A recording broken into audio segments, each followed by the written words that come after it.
guys, Tina here, the Critical Virgo. Welcome back to another Fragrance Fridays.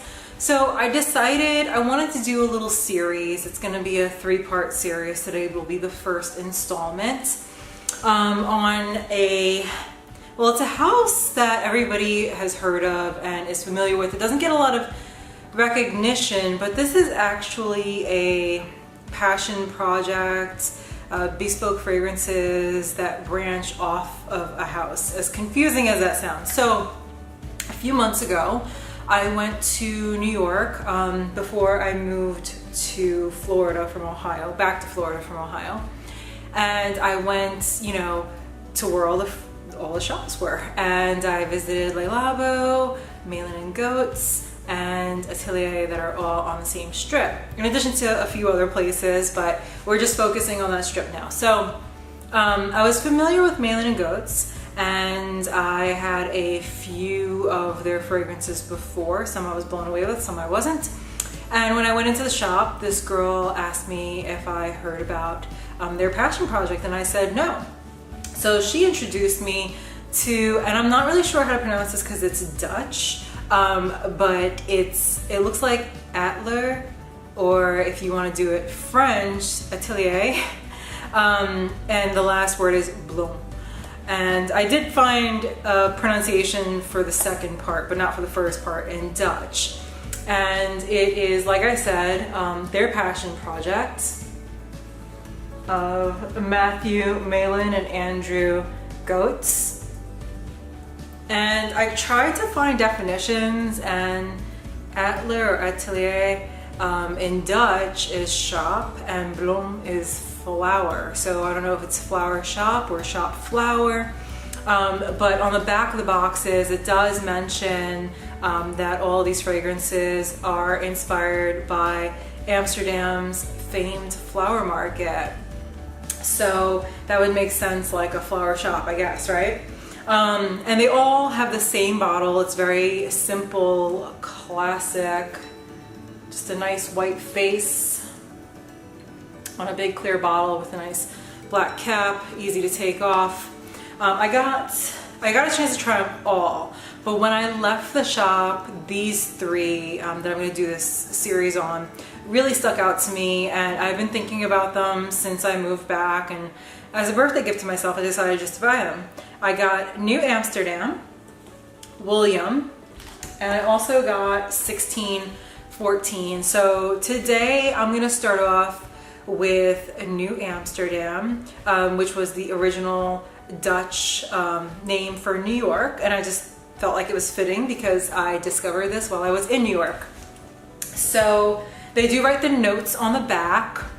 The top notes: magnolia, ginger, geranium rose from South Africa, and lotus. Middle of centifolia rose, honeysuckle, and cotton peony.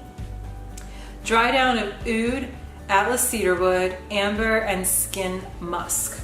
So I'll be honest with you, when I spray this, the first thing I thought of, and the sprayers on these are really nice. So when you first spray this, the first thing I think of is Le Labo's Rose 31. And it really reminds me of that the whole way through, minus that sharpness and pepperiness, but they're very, very similar. It's like a cross between that and the rose you find in Mancera's Pearl. All these fragrances are very light and airy when they dry down. So it's kind of a shame that I'm doing it now that we're going into fall, because these would make like awesome spring, especially. These all make me think of like spring, summer, maybe very, very early fall. But these are totally something that you want to check out and put on your list because it's just easy to wear. It's something that is very effortless. Freshies would definitely love this. I don't get a whole lot of woods in it, even though they did say that there was atlas cedarwood in it.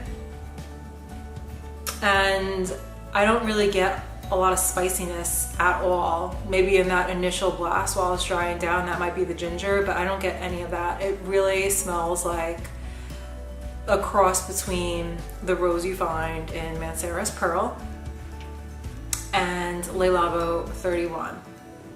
This is just, it's really beautiful, especially if you're into roses. If you're not a rose fan, then you're not gonna like this one at all because it is very heavy on that. There is a slight sweetness to it, and that's probably from the honeysuckle, but it is really just all rose, all day, every day. So again, you gotta be a huge lover of rose to get down with this one. The projection on this is like nothing. It's very close to the skin. You get maybe about 5 inches. Longevity is not that great either, I'm not gonna lie. Again, I have skin that's very spongy. Things just disappear. I get maybe 3 or 4 hours on this. I have sprayed it on my clothes and it's about the same.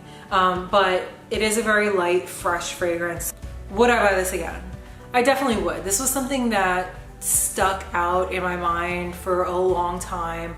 Again, I did walk down the road and I went to all the houses and I tried a bunch of different things and I wrote down on cards what I had samples of, and this was just something that I could not stop thinking about.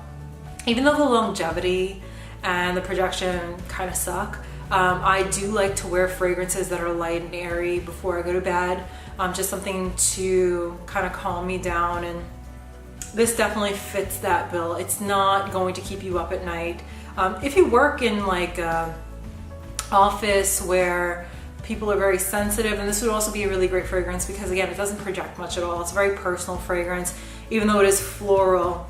I can't see this irritating a lot of allergies. As long as you're not spraying it inside of the office, you should be fine. Pricing wise on these, they come in 100 mils and it's $195 for them all. It's the same all across the board. So that is the first one. Hope you guys enjoyed it. Don't forget to subscribe for the other ones in the queue. And if you have any questions, put them down below. At the end of the series, I will be doing a giveaway with a 10 ml decant of each. I'm gonna put a Gleam link down below where you can enter into that giveaway because it will go over the span of the next 3 weeks. So don't forget to follow there, put your little entry in, and you can put in multiple entries, go there every day and do little tasks if you'd like. The more entries you have, the better your chances are of winning. Bye guys.